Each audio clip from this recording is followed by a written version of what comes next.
What's up, guys? Welcome back to Building Velocity. Got the Rustler back out on the bench today. One thing I didn't do when I speed tested this last time with the stock gears on it and still running on 2S was the system we put in it was 3S. So I could have ran it on a 3S battery to see how much faster it was with 3S, and I didn't. Part of that reason why is because I didn't have a 3S battery that would work, a Traxxas with the Traxxas fitting. So I've got an adapter for now. I had to take the little plate off for the back of the ESC set, but you can see that one of these CNHL 3S batteries fits in there perfectly. Now we're not going to be jumping around with it or anything like that. I just want to see how fast it goes, and then we'll make some adjustments to maybe put some spacers or washers in where we can still mount that ESC in a proper secure location. But we'll get the body back on, guys, and we're going to take it out and do a speed run on it. But I'm not done with the gear stuff, so I still want to make it a little faster, depending on how fast it is here on 3S, that is. So we'll put this in here, see how fast she goes on 3S, and then I will discuss it with good old Weston's dad to see if he wants it to go any faster. He might not. He might have to buy lots of parts if old Weston starts pushing the limits with this dude. We'll see just how fast it is on 3S, but my plan is I've got a gear here that's 32 pitch and a bigger pinion that's 32 pitch. And I have some metal ones too, but I have Dad's car still to work on. So I'm thinking I'm gonna put the metal gears in that one because it's 4-wheel drive. But we'll take this dude out real quick, see how fast it is on 3S. And then we'll come back in, take it back apart, and we'll put those 32 pitch gears in there and get rid of those 48 pitch. Also, I don't know if you heard, after it did a wheelie in the last video, went down the driveway a couple times, you can hear the slipper clutch start slipping. That's that high pitch whine. So we're gonna see if we can tighten that up so that he doesn't have a problem with that slipping after he hits full throttle a couple times. Maybe he can keep up with Dad. Anyhow, we're gonna go test it, see how fast it goes on 3S, and then we'll get it back on the bench, guys. All right, guys, we got the Rustler out here in the driveway again. Got a 3S battery in it this time instead of a 2S, same stock gears. So we're gonna see how fast it is on 3S. My suspicion is once they run it on 3S, they're not gonna want to run it on 2S anyway. We're gonna get a 3S in it, or we got a 3S in it. We're gonna run it, see how fast she is. Zeroed out. Picking up. All right, guys, let's see.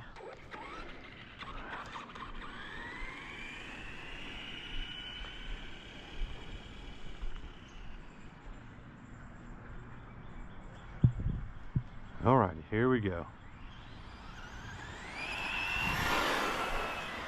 Oh, way faster, guys, way faster. That is way faster.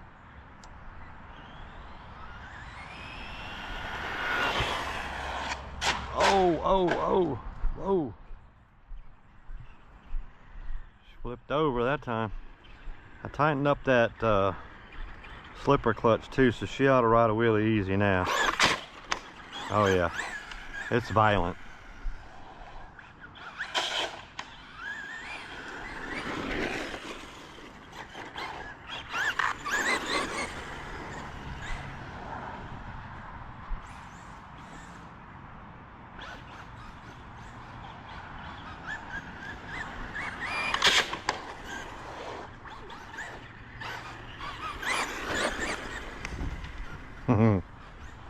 Pop a wheelie while it's going 30 already. Uh-oh. Guys, I lost the GPS. Where'd it go?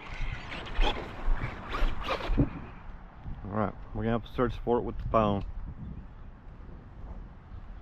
Oh, we're close. Oh, there it is right there. right where it flipped over at, guys. So let's see how fast it was. 36 miles an hour. 36 miles an hour, guys. Not a bad improvement from 21. So we're looking at 15 miles an hour better than it was before. Slipper clutch does not slip anymore, but it may need a wheelie bar, guys. That's really loud.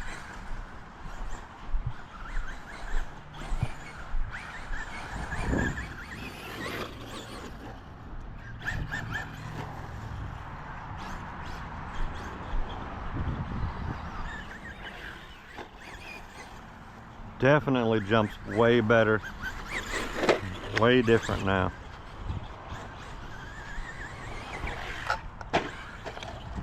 Oh.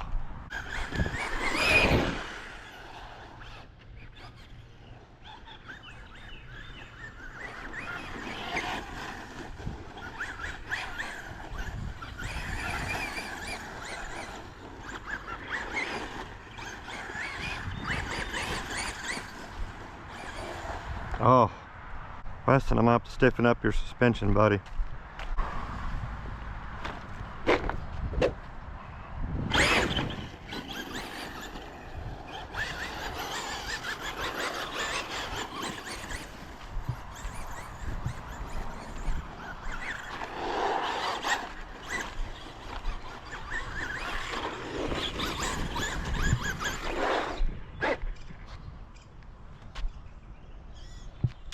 There we go, guys. She is fast. Tighten the spur gear or the slipper clutch up. I'm a little worried about that on that 48 pitch gearing, so we're probably going to still go ahead, put the 32 pitch in, so it has a little bit more teeth to grab onto. We'll try to get the gear ratio about the same, because I think that that's plenty fast with this two-wheel drive car. So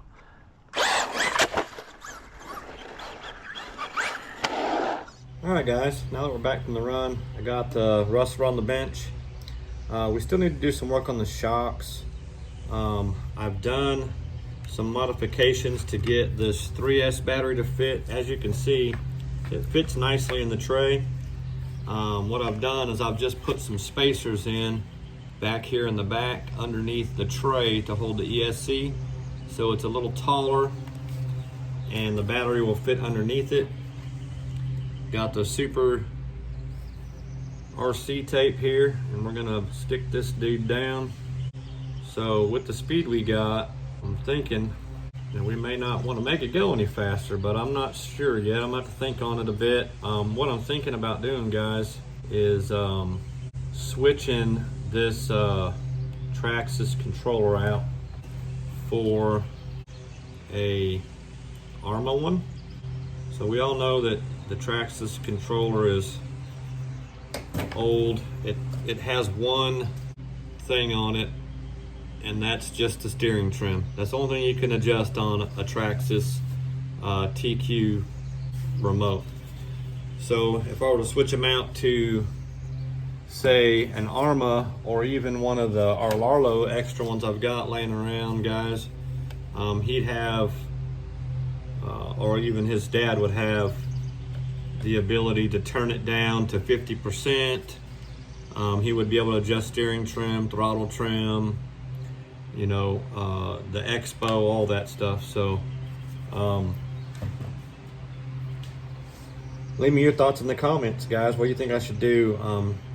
He's under 10, so, but they do got some wide open space, so I don't think the only thing that it would hurt would be probably Dad's pocketbook, because he might break more parts on it than they've broken before, which he says they haven't ever broken. So my goal is to make these things fun enough to where Pops has to learn how to work on the boys' cars, and they stay interested in RCing because they're actually fun and fast and jumping.